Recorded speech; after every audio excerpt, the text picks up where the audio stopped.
The critics have spoken. And by the critics, I mean some random YouTube comment that a person left.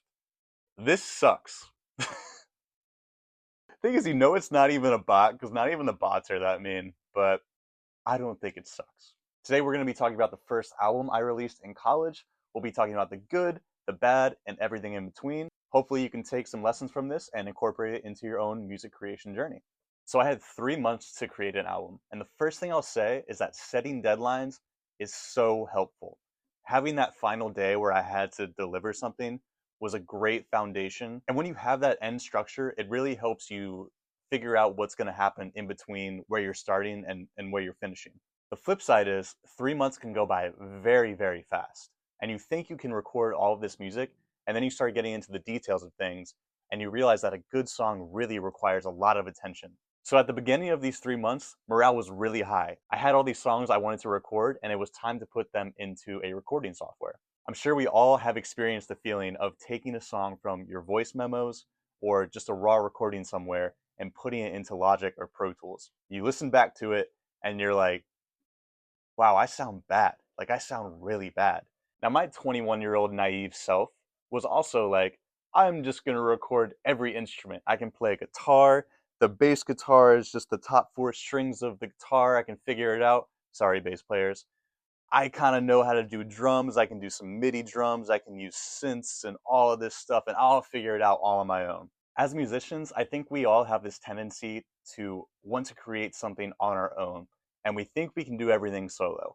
You hear stories about Dave Grohl creating the first Foo Fighters album, or stories like J. Cole producing his own stuff, and those great artists exist, and I'm not saying it's impossible, but collaboration is key. Collaboration is so key. It's important to remember that for as long as you've been playing your instrument, there's someone else that has been specializing in a completely separate instrument. I've been alive for 25 years, and there are people that have played guitar for twice as long as that. That's pretty insane.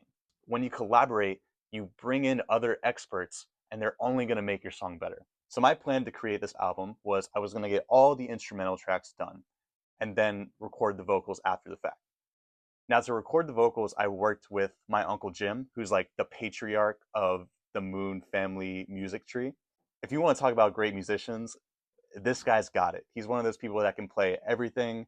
He plays the organ, people. Let me say that again. He plays the freaking organ. And so I called him up because I knew he's great at vocal production and harmonies. I was like, yeah, I have all these tracks and we can just record all the vocals in a couple days. And he was very patient with me and he's like, okay, yeah, sure. And I could tell he wanted to say more, but thankfully he didn't, and we got to work together. So we spent 2 or 3 days recording all the vocals for the tracks.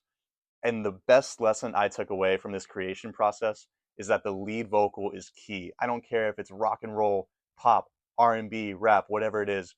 Your lead vocal has to be phenomenal because if it's not, you're going to lose the interest of your audience. And so the roadblock that we encountered on a lot of the songs was, I was hearing this melody in my head, and as I was writing and putting the tracks into a recording software, it stayed in my head, but I never actually got to hear what it sounded like in a full arrangement. Until you take the music from out of your head into a recording software and out into the world, you're really not going to know if it sounds good or bad. The positive side of this process was that Uncle Jim showed me the power of harmonies. And he had a great ear for, hey, we should add a lower harmony here, or hey, this would be a great spot for some background vocals. Moments like that really elevated some songs. So I'm very grateful to have experienced that. Um, because I don't know what I was thinking when I was that young, man. I was kind of under the impression that you just like recorded one vocal track and that was it. We just record like guitar, vocals, drums, bass, and that's what you get. I learned that professionally produced music has tons of vocal tracks, like more than just doubles and triples of a track. I mean, you can have 20 vocal tracks by the time you're done with harmonies. And that's all to give your voice some power. And again, like I was saying earlier, the lead vocal is what people are paying attention to. For as much as I love guitar and just want to shred the hell out of this thing, the lead vocal is what people are listening to. And so we spent a couple days recording the vocal tracks, and now I had all of my raw tracks ready to go, which brings us to the next phase of mixing and mastering. Similar to what I was saying before and how there are experts for individual instruments, this process was another reminder of why the music industry is so compartmentalized. You have the studio musicians, you have the people that write the songs, then you have the people that mix and master it. And there's a lot of smaller tasks and jobs that get done in between. And this sort of division of labor and like division of specialization is really what makes a song great. Thankfully, I did not try to mix and master the stuff on my own. It would have taken bad songs and made them so much worse. I actually used Fiverr. I was able to find a few different producers on Fiverr, and I got some good mixes and some not so good mixes. But another great lesson there is you can have the best raw recording tracks ever, but if you don't have someone that can mix it well and master it well, it's not going to do justice to your song. So, my honest review of the album, I ended up releasing 7 songs.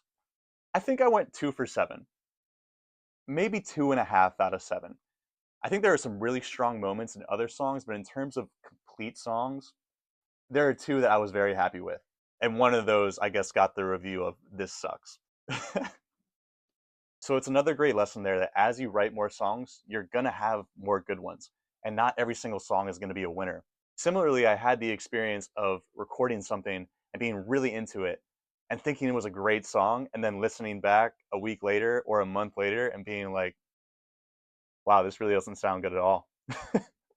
So moving forward, hopefully I'll take some of the advice that I talked about earlier in the video. I'm really trying to push collaboration here in New York. I've been working with drummers, producers, vocalists, all different kinds of musicians, and I think it's going to bring my music to the next level. I'm setting deadlines for the end of February, so I'll have more music that you all can listen to. If you like rock and roll and want to follow my music journey, make sure you like, subscribe, check out my other videos. Thanks for watching, and I'll see you in the next one.